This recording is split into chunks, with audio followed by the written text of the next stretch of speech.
derrière vous. Ces animaux sont capables de saisir votre main et de vous l'arracher. On a pris un crocodile? Il fait un noir d'encre. Pas de lune, aucune lumière.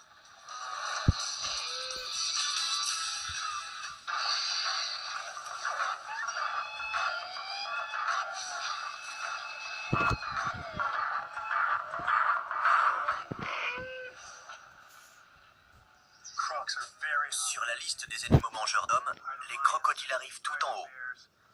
Plus haut que les lions, les ours ou les requins. Mais est-ce que ça fait d'eux des animaux féroces? Je ne sais pas. Ce que je sais en revanche, c'est que ces bestioles sont des prédateurs hallucinants qui attaquent toutes sortes de proies, y compris nous. Ces puissants prédateurs mettent facilement en pièces n'importe quel animal passant à proximité du fleuve, un homme tout aussi bien. Mais dans le fleuve, il est un autre animal 10 fois pire que le crocodile, l'hippopotame, 300 par an. C'est peut-être l'animal le plus dangereux d'Afrique. L'hippopotame est énorme, agressif, extrêmement territorial. Il menace quiconque pénètre sur son territoire. En tant que dresseur et zoologiste, j'ai étudié les animaux les plus dangereux de la planète et ceux affublés de la pire réputation. Mais qu'il s'agisse de requins, de chimpanzés ou d'ours, je sais que le seul moyen de vraiment comprendre un animal consiste à l'approcher et à l'observer dans son habitat naturel. Tout ce que je croyais connaître sur les ours noirs est en train de changer légèrement. J'étudie le côté obscur des animaux, et je veux découvrir s'il existe des crocodiles qui visent et attaquent délibérément l'homme. Ou bien les hippopotames sont-ils plus féroces? Ils semblent attaquer et tuer sans raison.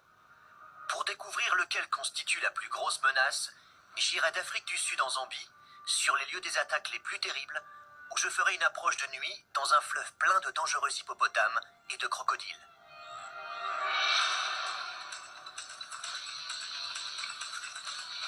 En Afrique, le crocodile du Nil est un tueur bien connu. Très peu de gens sont là pour témoigner d'une attaque.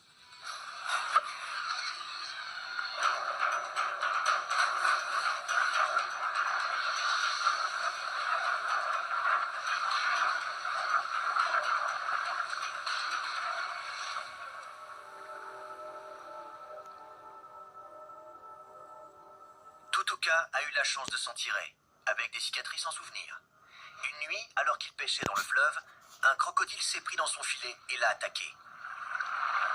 J'ai cru qu'il y avait un gros poisson dans le filet, mais c'était un crocodile.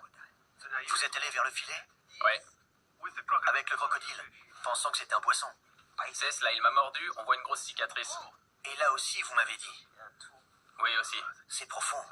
Chaque cicatrice est la trace d'une dent? Oui, je crois que chaque morsure correspond à une dent. Je vois, oui. Ici aussi. Donc le crocodile arrive par derrière et vous saute dessus. C'est de là que vient cette grande cicatrice. Voilà, c'est ça. Et vous vous êtes battu. Comment avez-vous fait pour rester vivant? Il y a des bâtons de chaque côté du filet, donc j'en ai pris un que j'ai mis dans la gueule du crocodile. Vraiment? Oui. Donc il est en train de vous attaquer. Il vise le buste. Mais il ne vous a pas attrapé. Non. Il vous mord encore et encore. Il mord, il mord. Vous croyez que vous pourriez revivre ça ou les crocos c'est fini pour vous? Je ne veux plus jamais en voir. Jamais. Non, plus jamais de ma vie. Pêcher dans ce fleuve, de jour ou de nuit, est extrêmement dangereux. On ne voit pas ce qu'il y a sous la surface. Je vais accompagner ces pêcheurs pour me faire une idée de ce qu'ils affrontent chaque jour. Nous faisons certainement assez de bruit pour signaler notre présence à un crocodile en chasse. L'eau est boueuse, je ne verrai le croco que s'il attaque. Nous avons de l'eau jusqu'aux genoux, et je sais qu'il y a un crocodile. En fait, j'en ai même vu 3. À mon avis, pêcher dans ce fleuve est ce qui se fait de plus extrême. Doucement, progressivement. Tout doucement. Vous prenez des crocos parfois? Oui? Dans le filet? Oui? Je ne voudrais pas marcher dessus. Il est coincé. Oui? On a pris un crocodile? Je pense, oui. Je pense qu'il me dit.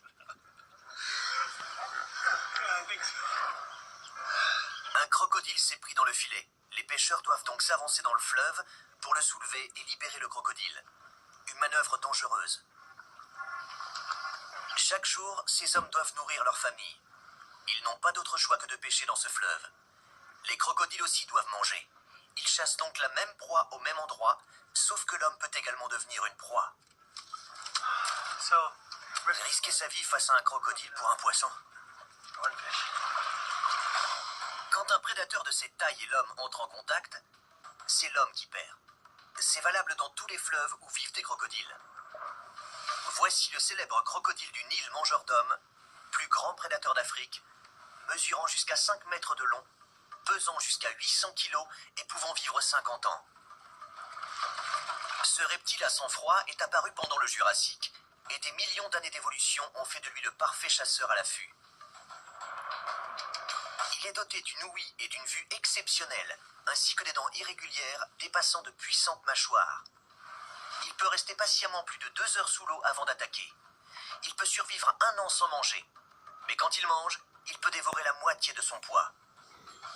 L'homme ne fait pas le poids face à un prédateur aussi bien outillé et étonnamment rapide. En Afrique, le fleuve est un élément essentiel de la vie de la communauté. Il représente aussi un énorme risque pour les villageois qui s'en approchent.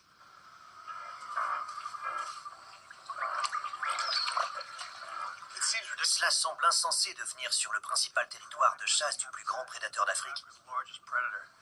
C'est exactement ce que fait cette femme. Elle vient sur le territoire de chasse des crocodiles.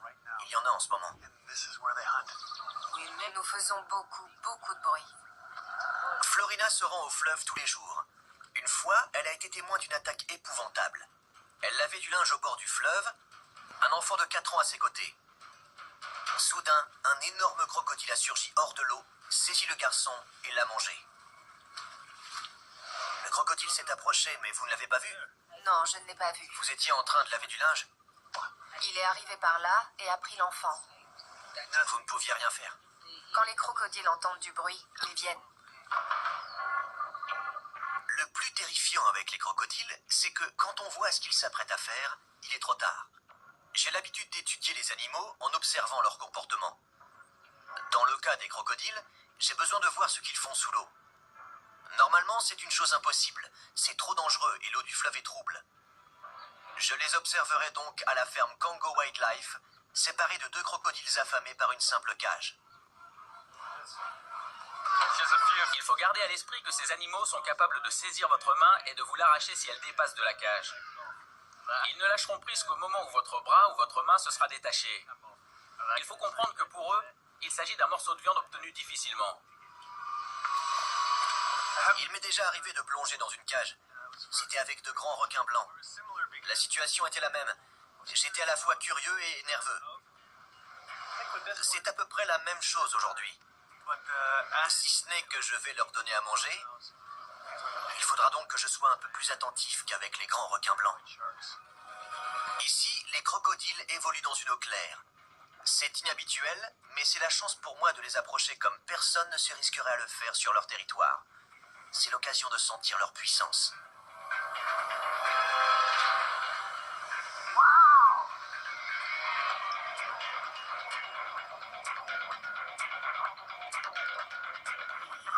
C'est intéressant. Il a chopé la viande si tôt qu'elle a touché sa gueule. Mais il ne regardait pas. Le revoilà. Punaise.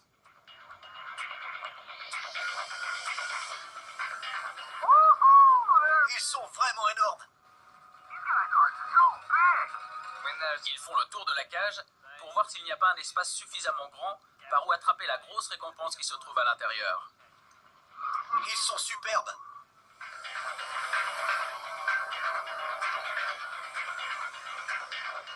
Je tire à la corde avec un animal de 800 kilos, doté d'une mâchoire pouvant infliger une morsure à 2 tonnes de pression par centimètre carré. À votre avis, qui gagne?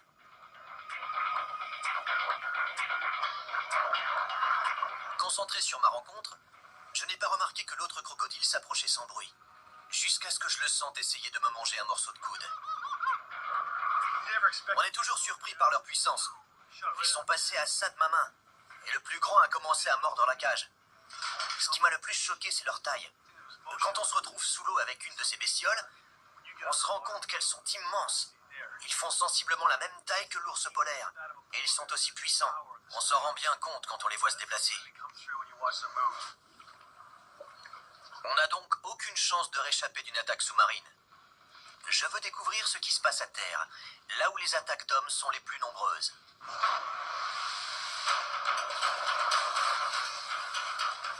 Je viens de voir de quoi sont capables les crocodiles. Si on est chanceux, on s'en sort. Sinon, on risque de graves blessures ou la mort. On m'a raconté beaucoup d'histoires de gens qui ont survécu ou non à une attaque de crocodile. Je ne dois quand même pas oublier que je suis ici pour trouver des crocodiles déviants. Mais qu'est-ce qu'un crocodile déviant? C'est une notion difficile à définir étant donné leur mode de chasse. Ce sont des prédateurs opportunistes, toujours à l'affût d'une proie facile. Pour qualifier un crocodile de déviant, je dois trouver un crocodile avec une véritable personnalité ou celui qui aura un comportement inattendu. La seule manière d'y arriver, c'est de m'approcher suffisamment.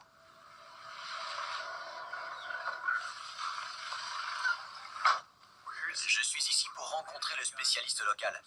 Il s'appelle Carl et il en a 800 dans la réserve. Avant de m'approcher seul des crocos, j'ai besoin d'être très bien renseigné sur leur comportement. Je fais donc confiance à Carl pour me donner un cours accéléré. C'est l'heure du repas. Carl se trouve juste au bord de l'étang. C'est incroyable. Je sais qu'ils sont là, mais je ne les vois pas avant qu'ils sortent attraper leur nourriture. Les crocodiles ne mâchent pas. C'est vrai? Ils ouvrent et ferment leur mâchoire, c'est tout. Ils ont de grandes dents au fond de la mâchoire qui leur permettent de broyer les os.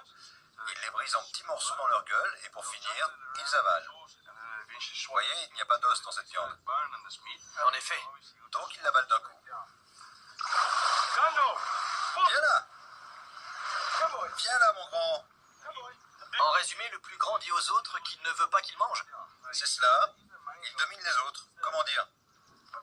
C'est le mâle dominant. Et il est un peu jaloux. Ils n'aiment pas que les autres mangent. C'est cela. Ils ont donc chacun leur personnalité. Absolument.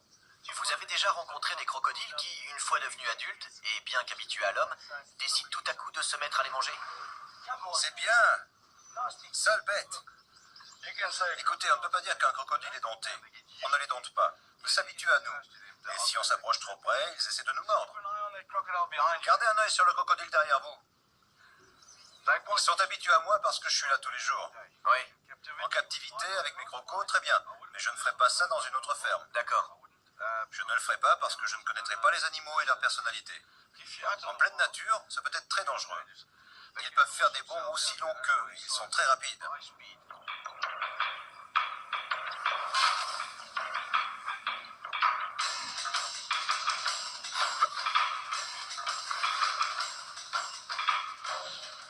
Chaque centimètre carré de cette mâchoire peut exercer une pression de 2 tonnes, sinon plus.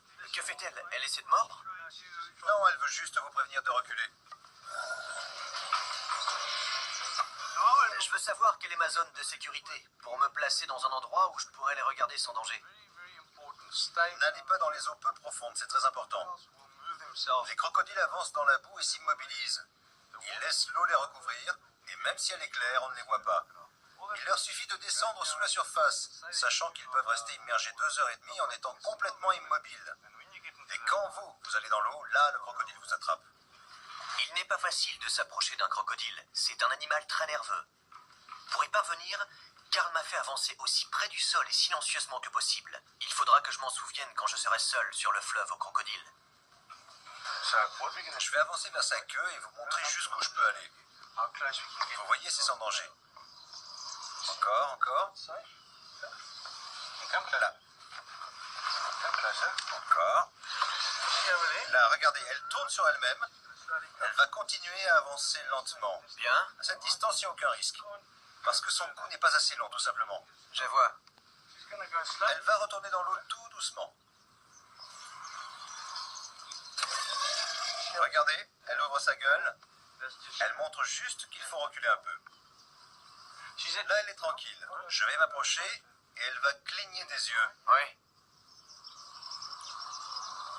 Je lui garde la gueule ouverte. Ici doucement. J'observe attentivement où se trouve Karl. Et où le crocodile attaque. Vous avez vu sa queue? Elle l'a fait claquer. Voici exactement l'endroit où il ne faut pas se trouver, d'un côté ou de l'autre de la queue.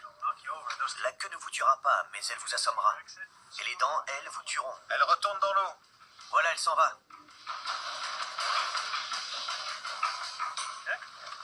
Il faut maintenant nourrir les autres crocodiles. Karl leur donne à manger à la main. Recule. Quelle rapidité! Approche. Viens. Ça suffit, ça suffit. Il y en a tout un paquet. Stop. Nous essayons d'en isoler un. C'est lui que Karl veut me montrer. Donc si vous êtes en pleine nature, même en hauteur par rapport au fleuve, ils viennent jusqu'à vous. Je n'ai pas la moindre idée de ce que je suis en train de faire. Zulu! Ça me fait penser à un revolver chargé qui peut partir à tout instant. Oh, la vache! Allez, debout. Et voilà. Bien. Merci, Zulu. C'est la viande qu'il fixe, pas vous. Bon, Bien. allez, viens là, mon grand. Vous voyez, je passe beaucoup de temps avec un grand nombre de crocodiles afin de relever les différences de personnalité. Les plus timides sont encore dans l'eau. Sinon, il y a les nerveux et les agressifs. Oh, pardon, je lui ai donné trop tôt. Je deviens nerveux. Ils ont tous des personnalités différentes. Donc, si les crocodiles déviants existent, c'est par là qu'il faut commencer. Les observer me permet vraiment de mettre en lumière les différences entre les individus. Le crocodile du Nil est très dangereux. Je viens de le voir. C'est assurément un mangeur d'hommes. Mais je n'ai rien vu dans son comportement que je puisse qualifier de déviant. Pour les riverains des fleuves africains, il existe une menace encore plus grande. L'hippopotame, qui tue davantage que le crocodile, et peut être méchant.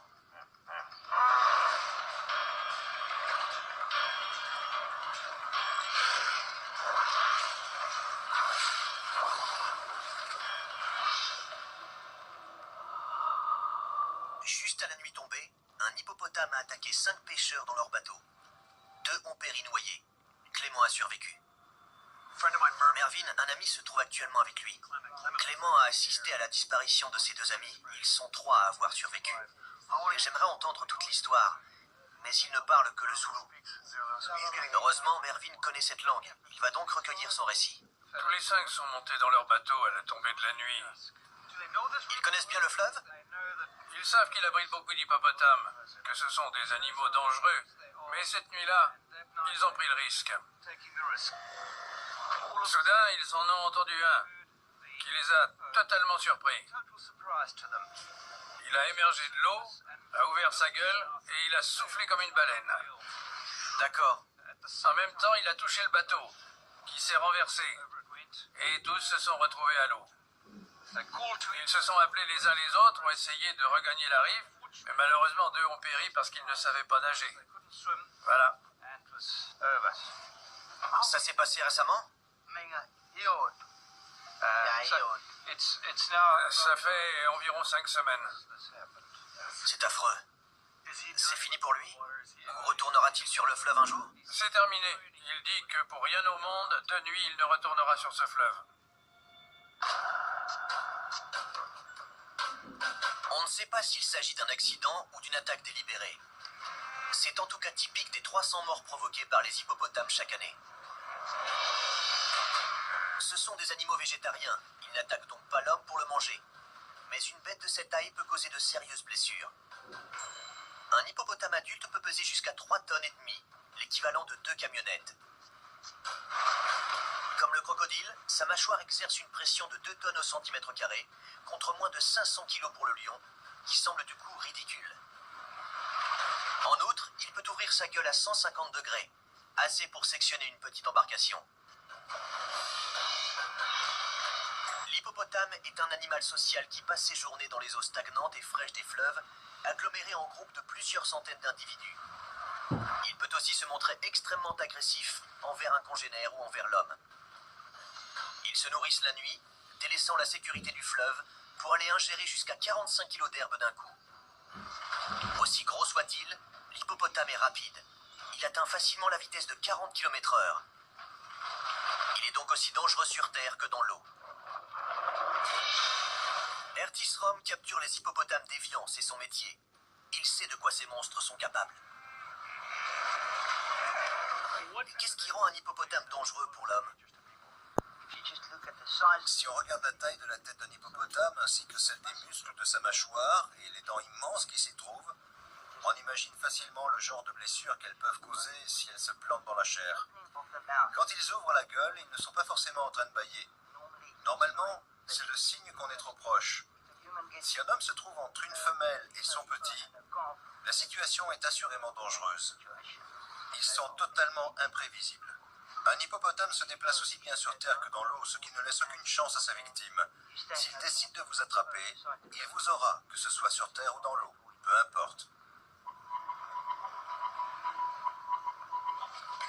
Les gens du coin qui aident les villageois à affronter les crocodiles et les hippopotames ont peu recours aux méthodes scientifiques. Nous allons donc rencontrer une Singoma. Vous pouvez m'y emmener? Absolument, je vous emmène, c'est juste ici. Une Singoma est une guérisseuse. Les villageois viennent voir Mudala Muntanga pour soigner leur maladie et se protéger du danger, en particulier les hippopotames et les crocodiles. Elle mélange des herbes et des remèdes naturels qu'elle fait brûler. La fumée dégagée est censée maintenir ces tueurs à distance. Voici le remède qu'elle utilise lorsque quelqu'un doit partir pêcher, pour éloigner les crocodiles et les hippopotames. Grâce à ça, jamais un hippopotame ne s'approchera, il partira en courant. Les hippos partent en courant? Oui, Et avec ce remède-là, c'est les crocodiles? qui partent en courant, tout à fait. Sa technique consiste à respirer la fumée et à se faire faire un tatouage provisoire sur le poignet. Cette procédure vise à protéger les pêcheurs. En tant que scientifique, je suis moyennement convaincu par l'idée de faire brûler de l'herbe et de me faire tatouer pour aller tranquillement nager avec les crocodiles et les hippopotames. Je m'en tiendrai donc à ce que je fais d'habitude, c'est-à-dire étudier leur comportement pour apprendre à rester en vie. C'est la même chose dans chaque village. Je viens pour recueillir l'histoire d'un homme victime d'une attaque d'hippopotame et je découvre 5 autres personnes en train de faire la queue pour me raconter leur histoire. C'est pareil avec les crocodiles. Je viens entendre une histoire et on m'en raconte 10. La difficulté pour moi n'est donc pas de trouver des témoignages, mais de découvrir ce qui relève d'un comportement naturel et ce qui relève d'un comportement déviant.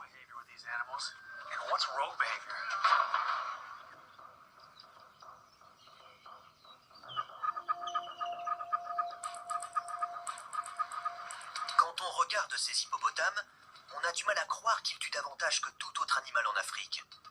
Ils ont plutôt l'air paisibles. Mais en entendant les victimes évoquer leur barque coupée en deux, je comprends que ce sont des animaux territoriaux, imprévisibles et agressifs.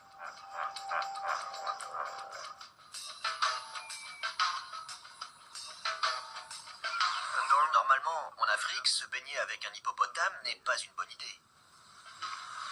Ouais. Toutefois, il s'agit de Jessica. Elle a été élevée en captivité. Salut ma belle! Cela fait d'elle le seul hippopotame avec qui on peut faire ça sans danger. Mais il y a une raison. Je lui ai apporté des bonbons.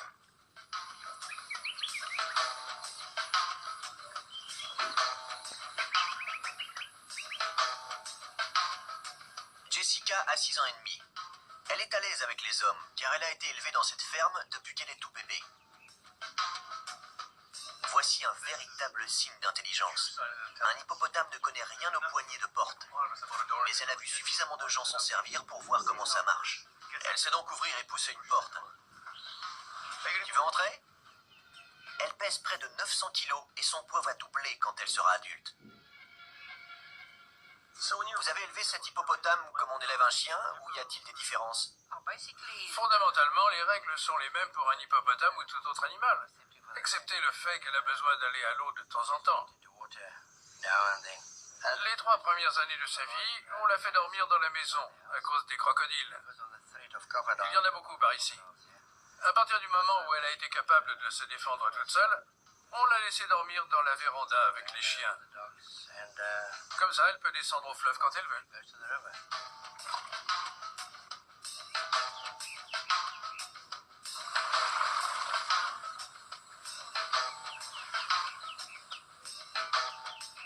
Je n'aurais jamais pensé voir un hippopotame domestiqué.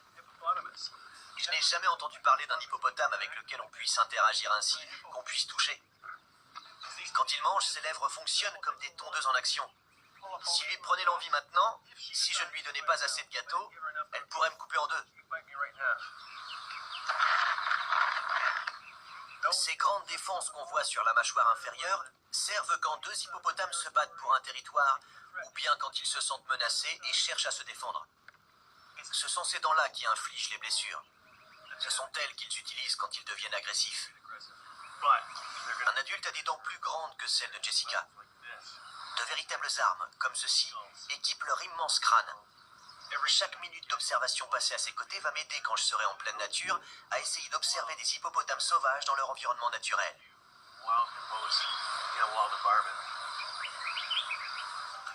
Pour voir des crocodiles et des hippopotames sauvages, on m'a désigné le parc national du Sud Luangwa comme l'endroit incontournable. C'est là que cet avion va m'emmener. Quand un crocodile ou un hippopotame tue un homme, c'est une tragédie. Mais s'agit-il d'un comportement naturel ou déviant? Pour répondre à cette question, je me rends en Zambie, là où l'on trouve la plus grande concentration d'hippopotames et de crocodiles de toute l'Afrique.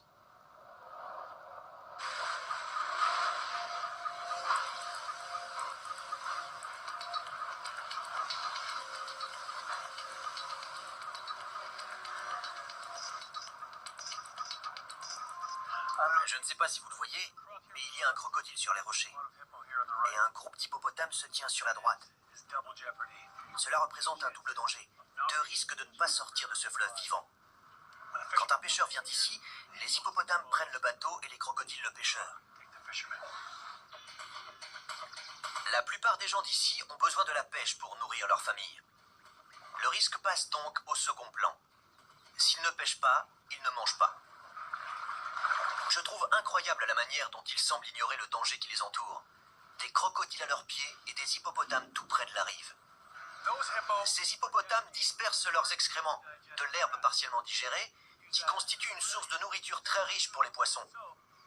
Malheureusement pour les pêcheurs, donc, la plus grande densité de poissons se trouve autour du groupe d'hippopotames. Certains mènent délibérément leur bateau au milieu du groupe afin d'exciter les poissons pour mieux les prendre dans leur filet.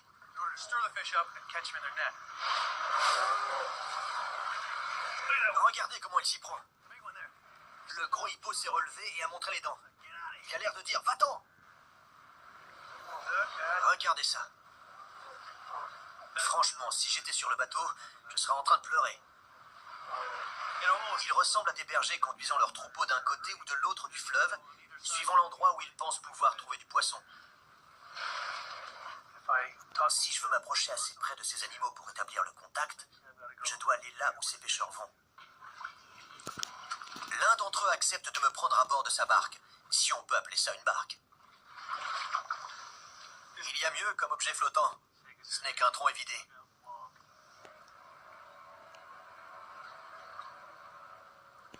Ces bateaux sont régulièrement attaqués par des hippopotames mécontents qui tuent ainsi de nombreux pêcheurs. J'ai le cœur qui bat vite à les voir de si près. C'est pas vrai. Malheureusement pour moi, la barrière de la langue m'a empêché de comprendre que mon guide voulait aller au milieu des hippopotames. Un suicide selon moi. On est beaucoup trop près. Ils vont me couper en deux.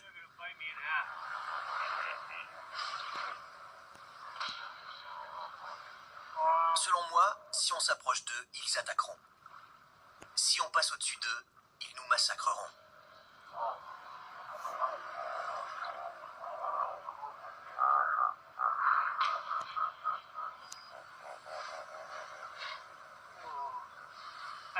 On reconnaît tous les signes d'agressivité. Ces grosses bulles qu'ils soufflent par le nez, les battements d'oreilles. Il y a des bébés, il y a les mères. Tout ce qu'on veut éviter.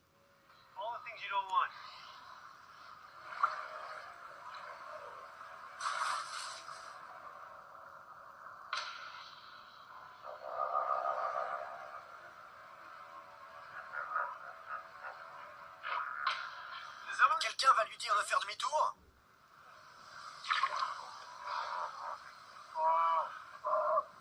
C'est dingue.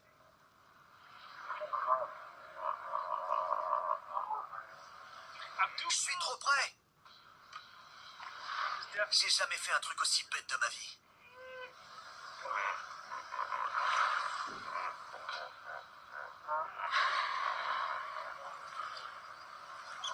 On rentre.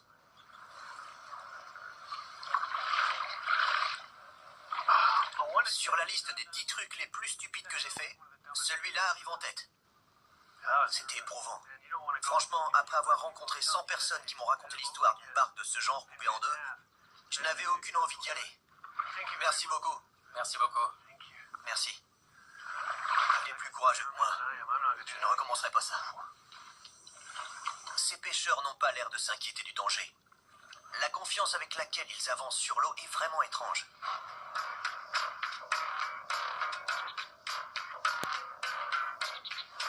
J'ai appris 2 choses concernant les hippopotames et les crocodiles.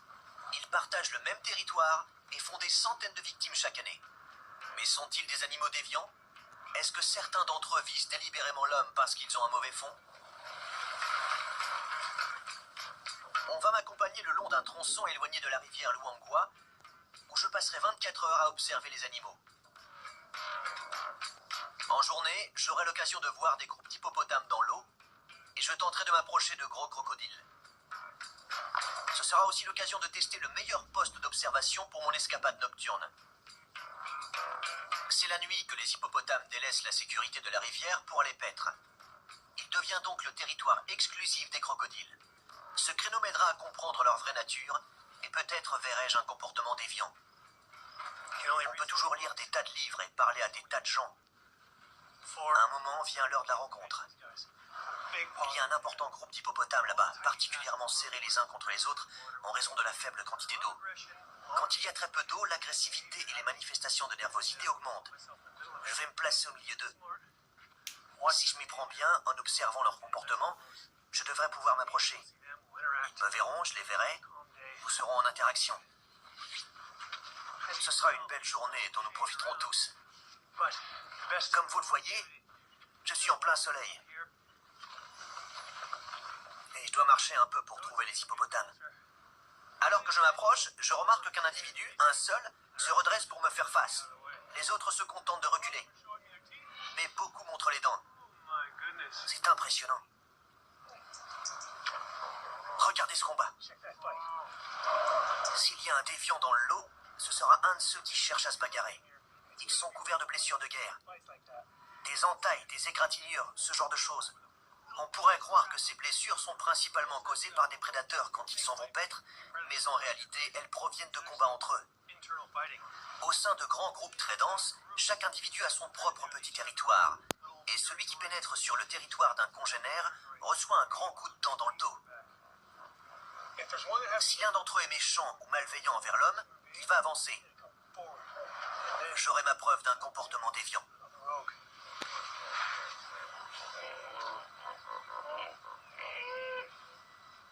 Je commence à voir des manifestations de nervosité. Cette femelle me dit de reculer, il n'y a aucun doute. Elle est prête à charger. Et moi, je ne suis pas prêt à me battre avec elle. Je crois qu'ils veulent éviter de croiser mon chemin, dans la mesure du possible. Mais il y a si peu d'eau pour tellement d'hippopotames qu'ils ne sont pas détendus. Donc je vais bouger avant que l'un d'eux décide de me supprimer. Il est temps d'étudier l'autre tueur qui sévit dans ces eaux. J'ai arpenté le coin à la plus forte densité de crocodiles d'Afrique. On ne les voit pas. En tout cas, je n'ai pas pu approcher ceux que j'ai vus à moins de 200 mètres. Par chance, j'ai vu qu'il y avait un hippopotame mort dans le fleuve. Voilà qui devrait constituer ma plus grande chance de voir les crocodiles. Il y en a partout, et parmi les plus grands qu'on puisse voir dans ce fleuve. Voici l'hippopotame. J'ai déjà repéré au moins 3 crocodiles là-bas. Il faut que j'arrive à traverser. L'eau est toute boueuse. La réverbération m'empêche de voir quoi que ce soit. Il faut que je trouve une zone peu profonde pour traverser, essayer d'arriver là-bas sans encombre et observer. Même si je suis impatient de savoir ce qui a tué cet hippopotame, je fais d'abord très attention où je mets les pieds.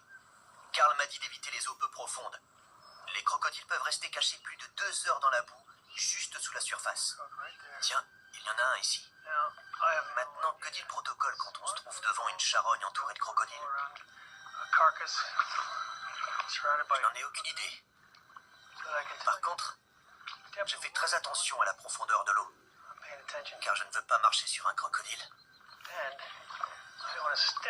J'en ai vu 2 descendre sous l'eau quand je me suis approché de l'hippopotame. Regardez ça. Il est couvert de marques que sur le cou et les épaules. Il y a un énorme trou dans son épaule droite qui me fait penser à une de ces défenses qu'ils ont sur la mâchoire inférieure. Pour moi, c'est un hippopotame qui l'a tué. Ça me rend mal à l'aise de penser au crocodile. Je ne les vois pas, ça rend les choses encore plus difficiles. Je crois que j'ai passé suffisamment de temps avec lui. Il y a des signes de présence de crocodile. Ils vont revenir terminer la bête, ça ne fait aucun doute. Je vais m'en aller et attendre. C'est ce que j'ai de mieux à faire. Et je vais repérer où j'ai des chances de voir paraître les hippopotames cette nuit. Les empreintes indiquent le passage d'hippopotames depuis la rivière jusqu'à leur zone de pâture. C'est quand ils sont à la recherche de nourriture qu'ils sont le plus vulnérables. Cette piste se trouve en dehors de leur zone de confort. Leur zone de confort, c'est l'eau. J'ai noté la présence de vautours survolant le coin. Cela signifie qu'il y a une charogne ici. Qui dit charogne, dit lion et autres grands prédateurs à proximité. Ouh, les lions. Encore un hippopotame et des traces de lion. Même si ça ne se fait pas trop en Afrique, je préfère annoncer ma présence. Comme ça, s'ils veulent partir, ils peuvent. Et s'ils veulent me faire peur, ils savent où je suis. You, les lions! Toute la partie antérieure a été dévorée. Je ne crois pas qu'un lion ait tué cet hippopotame. Ces gros trous profonds n'ont pas été faits par un lion qui attaque soit avec ses canines, soit avec ses griffes. Les griffes de lion ne font pas des trous si profonds. Par contre, des défenses d'hippopotame, si, c'est possible. En tout cas, j'exclus l'empreinte d'une dent ou d'une griffe de lion.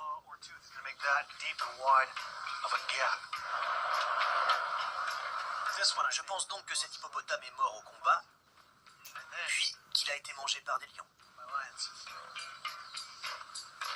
Je commence à comprendre pourquoi les hippopotames sont si agressifs envers les hommes. Non seulement ils doivent protéger leurs petits, ils doivent aussi se défendre contre les attaques des prédateurs et éviter de se faire tuer par un congénère. J'aurais vraiment intérêt à faire attention cette nuit. Je ne tiens pas à être perçu comme une menace. C'est la fin de l'après-midi. Il est temps d'aller jeter un œil à la charogne dans le fleuve. Cette fois, ça grouille de crocodiles sur le banc de sable où j'étais tout à l'heure.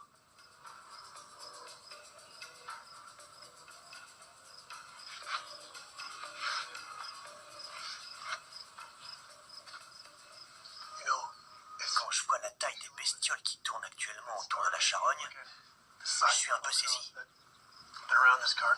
Ça fait quand même un bon moment que j'évolue tant bien que mal dans ce fleuve à chercher des crocodiles.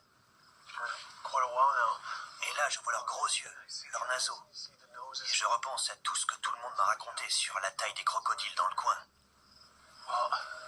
D'ailleurs, il suffit de jeter un morceau de viande pour voir qu'en effet, ils sont énormes.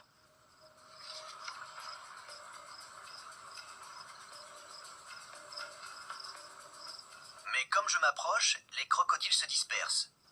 Étonnamment, ma présence les dérange. Je ne peux donc pas faire grand-chose de plus. Mieux vaut attendre la nuit. Je serai moins visible alors. Cela me paraît une bonne idée.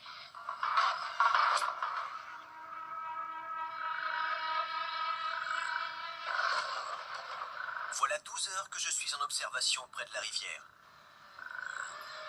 Quelques crocodiles sont retournés vers la charogne, et grâce à mes jumelles à infrarouge, je pourrai les voir dans l'obscurité. Un beau gros orage d'Afrique pointe à l'horizon.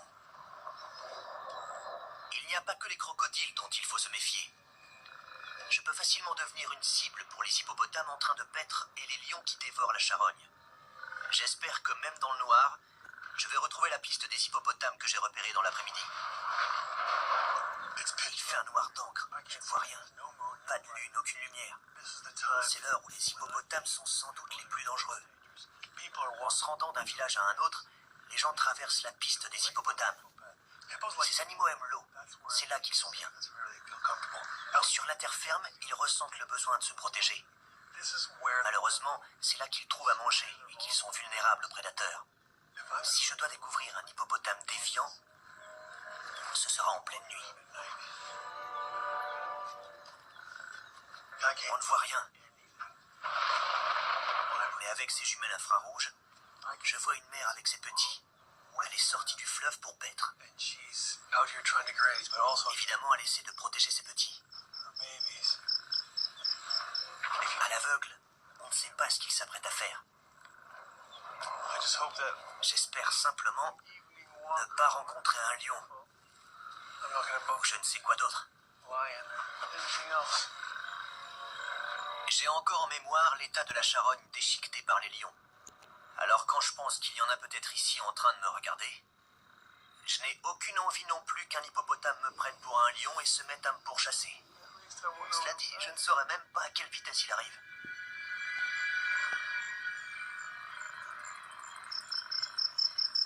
Je l'aurais vu depuis longtemps si les hippopotames mordaient tout ce qui bougeait. Hippos just Mais en fait, non. Ils utilisent davantage leur cerveau que cela. Ils sont bien plus tolérants. C'est un animal bien plus complexe que ce que je pensais. I'm struggling Je m'efforce de trouver l'animal qui serait indiscutablement le tueur numéro 1 en Afrique. to find an animal Un animal qui tue 100 fois plus d'hommes que le requin. more people than sharks.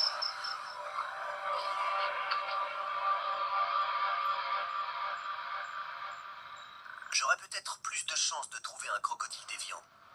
Ils sont maintenant très nombreux à grouiller autour de la charogne. C'est hallucinant de voir ces animaux préhistoriques faire encore exactement la même chose que depuis l'époque des dinosaures. Ce sont des machines à manger très efficaces. Ils sont tous les uns sur les autres en train d'arracher avec avidité d'énormes morceaux de chair. Celui-là réclame son tour. Il n'est pas difficile d'imaginer avec quelle rapidité il me dévorerait. C'est le moment où ils sont le plus actifs et celui où le plus grand nombre de gens sont blessés.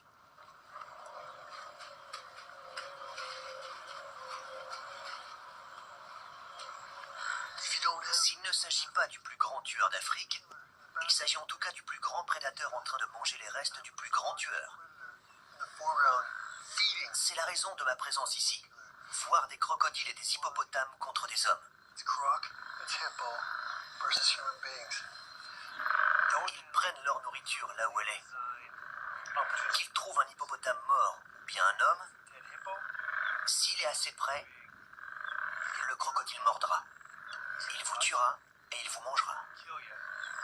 Is it eat you? En commençant cette étude, je pensais que si je m'approchais d'hippopotames ou de crocodiles, je me ferais tuer.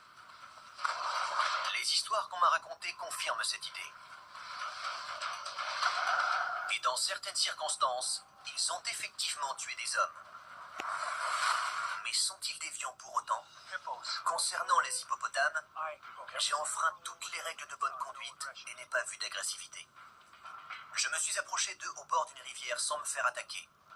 Pareil quand je suis passé par-dessus un groupe dans un mini-canoë. J'ai également expérimenté la situation potentiellement la plus dangereuse. Une mère avec ses petits, à terre, de nuit. Je n'ai pas été attaqué. L'hippopotame est un animal agressif. C'est dans sa nature. Par conséquent, je pense qu'il y a plus de probabilités qu'il adopte un comportement déviant. Les hippopotames qui mordent les hommes sont donc des hippopotames déviants. Concernant les crocodiles, j'ai d'abord été pétrifié, puis vraiment intéressé. J'ai tenté de m'approcher pendant la journée, mais ils se sont montrés presque timides et sont partis. De nuit, ils étaient plus intéressés par un hippopotame mort que par un homme vivant. Sans autre choix, ils m'auraient peut-être pris. Ils sont conçus pour tuer et pour manger. Peu importe ce qui se trouve dans l'eau, si c'est de la viande, ça se mange. Ils ne sont pas déviants, simplement très efficaces, juste doués dans leur